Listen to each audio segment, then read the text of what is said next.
ये वीडियो 2016 का है और 2016 और 2017 में ये वीडियो बहुत वायरल रहा और इससे बहुत सारी चीज़ें जोड़ी गई। इसको मुख्तलिफ़ तरीक़े से सोशल मीडिया पर व्हाट्सएप ग्रुप्स में पेश किया गया। इसकी हकीकत क्या है ये इस वीडियो में मैं बताने की कोशिश करूँगी।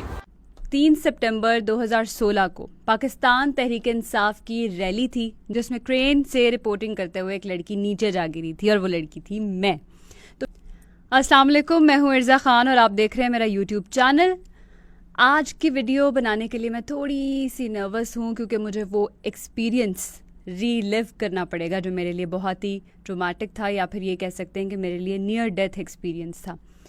गुज़श्ता रोज़ मेरी क्रेन वर्सरी गुजरी है। क्रेन वर्सरी से शायद वो क्लिप देख के भी आपको याद आ गया हो। आज से 6 साल पहले एक वाक़या पेश आया था मेरे साथ। 3 सितंबर 2016 को पाकिस्तान तहरीक इंसाफ की रैली थी जिसमें क्रेन से रिपोर्टिंग करते हुए एक लड़की नीचे जा गिरी थी और वो लड़की थी मैं। तो मैंने अपनी मेमोरीज़ में वो देखा तो मुझे लगा मुझे इस पर बात करनी चाहिए। वैसे तो मैं बहुत अरसे से इस पर वीडियो बनाना चाह रही थी क्योंकि आए रोज़ मुझे इन वीडियोस में टैग किया जाता है, पीछे आयतें लगा दी जाती हैं और कहा जाता है कि देखें जी लड़की की जान निकल रही है और जब रूह कब्ज़ होती है तो ऐसे होता है, या फिर लड़कियों को डराया जाता है कि मीडिया में ना जाना, इस तरह से मौत होगी। वो वीडियोस में देखती थी और मैं हमेशा से सोचती थी कि मुझे ना इस पर बात करनी चाहिए। लेकिन अभी ताज़ा वो सारी मेमोरीज मेरे सामने आई तो मैंने सोचा कि स्टोरी टाइम वीडियो करती हूँ और आपको बताती हूँ कि एग्जैक्टली उस दिन क्या हुआ था, क्योंकि बहुत से लोगों के मुताबिक मुझे फिट्स पड़े थे और मुझे मिर्गी के दौरे अब भी पड़ते हैं। लोग ये कह के वीडियोस शेयर करते हैं और कुछ लोग कहते हैं कि लड़की मर चुकी है और फिर लोग मुझे मिलते हैं कहते हैं आप तो मर गई थी लेकिन आप तो जिंदा है, या आपका भूत तो नहीं है। ये बातें सुनना बड़ा ही ट्रोमैटिक होता है मेरे लिए। तो मैंने सोचा एक ही दफ़ा सारी मिसकंसेप्शन को क्लियर कर देते हैं। तो हुआ कुछ यूँ कि उस वक्त मैं 92 न्यूज़ पर काम कर रही थी और मीडिया में आए मुझे तकरीबन साल 1.5 साल का अरसा हुआ था। एक हफ्ता पहले से मुझे पता था कि मुझे पाकिस्तान तहरीक इंसाफ की ये रैली कवर करने के लिए जाना है और क्रेन रिपोर्टिंग मैं पहली दफ़ा नहीं कर रही थी, ये मैं पहले भी जलसों में कर चुकी थी।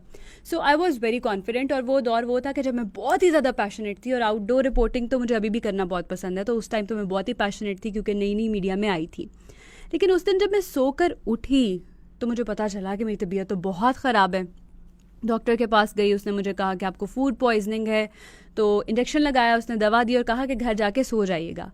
अब एक तो मेरा अपना दिल था कि मुझे जलसे की कवरेज करनी है, दूसरा मुझे ये डर भी था कि अगर मैंने चैनल पर इनकार कर दिया तो कहीं वो मुझे जॉब से ही ना निकाल दें कि ये तो बिल्कुल प्रोफेशनल लड़की नहीं है। तो डरते डरते मैं चली गई कवरेज करने के लिए।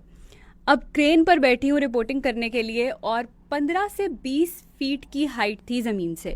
नीचे तारिक मतीन साहब जो उस वक्त मेरे कॉलीग थे, को एंकर थे, वो खड़े हुए थे और मैं उनसे कह रही थी कि तारिक साहब मेरी तबीयत ठीक नहीं, मुझे लग रहा है कि मैं गिर जाऊंगी। और वो मेरे साथ मजाक कर रहे हैं, कह रहे हैं कि कोई बात नहीं, तुम गिर जाना, हम तुम्हें उठा लेंगे। और ये सारी कॉन्वर्सेशन चल रही है। अब एंकर ने पहला सवाल शुरू किया और मैंने उसे सारी सूरत हाल बताई कि जी जलसे में ये हो रहा है, ये हो रहा है, इतने लोग आए हुए हैं, अभी तक इमरान खान नहीं पहुंचे, और सारी सिचुएशन। और मुझे लगा कि बीपर ख़त्म हो जाएगा। एंकर ने साथ ही दूसरा सवाल कर दिया।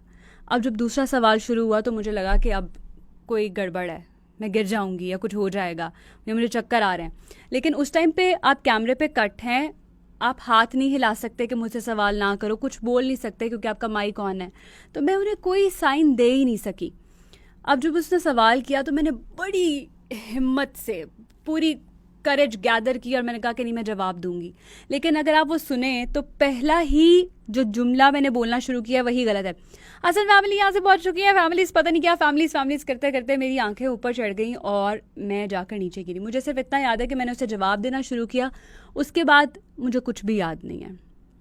फिर मेरी आंखें खुलती हैं कि जब मुझे एम्बुलेंस में लेके जा रहे हैं और बहुत सारे कैमरामैन और रिपोर्टर माइक लेके और कैमराज लेके इस तरह मेरे ऊपर हैं और पूछ रहे हैं आपको क्या हुआ, और मैं चीख रही हूँ क्योंकि उस टाइम पर मुझे ऐसा लग रहा था कि या तो मेरी रीढ़ की हड्डी फ्रैक्चर हो गई है या मैं कभी दोबारा चल नहीं सकूंगी या मेरा सर फट गया है, क्योंकि उस वक्त मेरी बॉडी बिल्कुल सुन्न हो चुकी थी। मुझे कुछ महसूस नहीं हो रहा था, ना मैं अपने हाथ फील कर पा रही थी, ना मैं अपने पैर फील कर पा रही थी, मेरी पूरी बॉडी सुन्न थी। तो मैं उस वक्त इसी ट्रॉमा में थी कि मेरे साथ कुछ ऐसा हो गया है कि मैं दोबारा चल नहीं सकूंगी। वो बहुत ही हॉरिबल और अजीब सा एक्सपीरियंस था। और जिस तरह से वो लोग सब ऊपर आकर चढ़ गए थे तो मुझे उस टाइम पर यह भी हो रहा था कि किसी इंसान के साथ कोई ट्रेजेडी हो जाती है तो हम मीडिया वाले बहुत इनसेंसिटिव हो जाते हैं। हम नहीं सोचते कि अगला बंदा किस मुश्किल में है और उसके जहन में क्या चल रहा है। हम सिर्फ अपनी ख़बर के लिए उसको इतना परेशान कर रहे होते हैं। उस दिन मैंने पहली बार ये चीज़ रियलाइज़ की जिसने मुझे बाद में बहुत सेंसिटिव कर दिया। अगर ऐसा कोई मामला होता था या कभी इस तरह किसी शख्स का बीपर लेना पड़ जाता था तो मैं कोशिश करती थी कि उससे ऐसे सवाल ना करूं कि जिससे उसे दुख हो या तकलीफ़ पहुंचे। फिर मुझे याद है कि माल रोड से गंगाराम हॉस्पिटल जाने तक 5 से 10 मिनट का जो रास्ता है वो आधे घंटे का हो गया था, क्योंकि वहाँ पर इतना रश था, रैली की वजह से रास्ते सारे बंद थे। तो वो आधा घंटा मैं नॉन स्टॉप सिर्फ चीखती रही, यही सोच के कि शायद अब मैं दोबारा कभी चल नहीं पाऊँगी।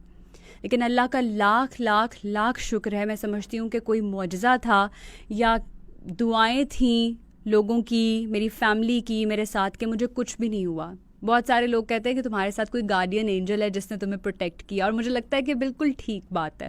क्योंकि when I reached hospital, doctors ने मुझे चेक किया तो उन्होंने कहा कि आपके जिस्म पर एक खराश भी नहीं आई है, जबकि वो 15 से 20 फीट की हाइट थी। और खुदा न खास्ता मैंने उस वक्त गले में दुपट्टा लिया हुआ था, गिरते हुए वो दुपट्टा रोल हो जाता, मेरे गले के गिर्द कस जाता या उसमें फंस जाता क्रेन में, या वो माइक की तार मेरे गले में अटक जाती, या खुदा न खास्ता कुछ हो जाता है। ऐसा कुछ भी नहीं हुआ। मैंने बहुत अल्लाह का शुक्र अदा किया और डॉक्टर्स ने भी मुझे कहा कि अब बिल्कुल ठीक है, हमको कुछ भी नहीं हुआ मौजज़ाती तौर पे। और नेक्स्ट डे मैं काम पर गई और अगले दिन मैंने बुलेटिन्स किए। तो ये पूरी स्टोरी थी जिसको लोगों ने पता नहीं किस किस तरह से उछाला। और जब ये हुआ उस रोज़ भी कवरेज जो हो रही थी रैली की वो रुक गई थी और हर जगह पे मेरी न्यूज़ की कवरेज चल रही थी कि निजी टीवी की एक एंकर इस तरह से गिर गई, उनके साथ ये वाक़या पेश आया। और उस वक्त भी सारे चैनल्स डिफरेंट खबर चला रहे थे।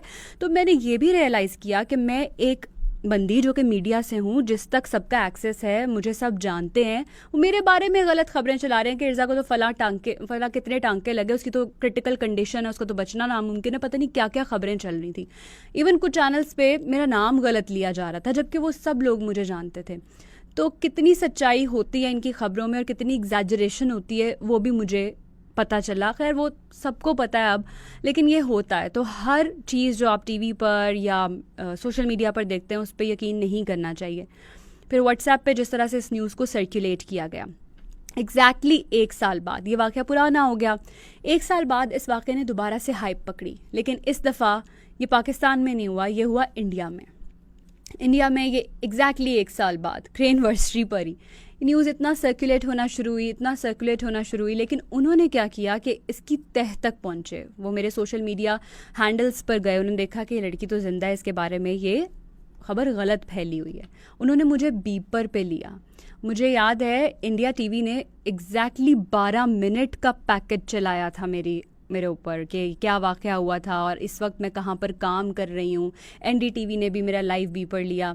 तो उन्होंने इतनी तहकीक करके, प्रॉपर रिसर्च करके पैकेजेस बनाए, मेरे लाइव बीपर्स किए, जो बात मुझे बड़ी अच्छी लगी कि और सिर्फ ये पाकिस्तान या इंडिया में डिस्कस नहीं हुआ, सब कॉन्टिनेंट में डिस्कस नहीं हुआ, वर्ल्ड वाइड ये न्यूज़ डिस्कस हुई थी। लेकिन उसके बावजूद अब तक इस पे डिफरेंट तरह की न्यूज़ बनाई जाती हैं और उसको डिफरेंटली शेयर किया जाता है। वो मुझ तक पहुंचती भी हैं और मैं हंसती भी हूँ, टाल भी देती हूँ, बट लोग इनसेंसिटिव हो जाते हैं।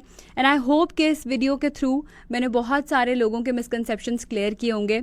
हैशटैग इर्जा इज़ अलाइव भी उन दिनों में बहुत चला था, तो आज फिर कहूँगी हैशटैग इर्जा इज़ अलाइव, मैं ज़िंदा हूँ, मुझे मत मारें, मरने से पहले मौत तो हक के एक दिन आनी है, लेकिन अभी फ़िलहाल मैं ज़िंदा हूँ। तो आई होप आपके मिसकनसेप्शंस क्लियर हुए होंगे। And thank you so much for watching this video. Video को लाइक कीजिएगा, शेयर कीजिएगा और चैनल को सब्सक्राइब ज़रूर कीजिएगा।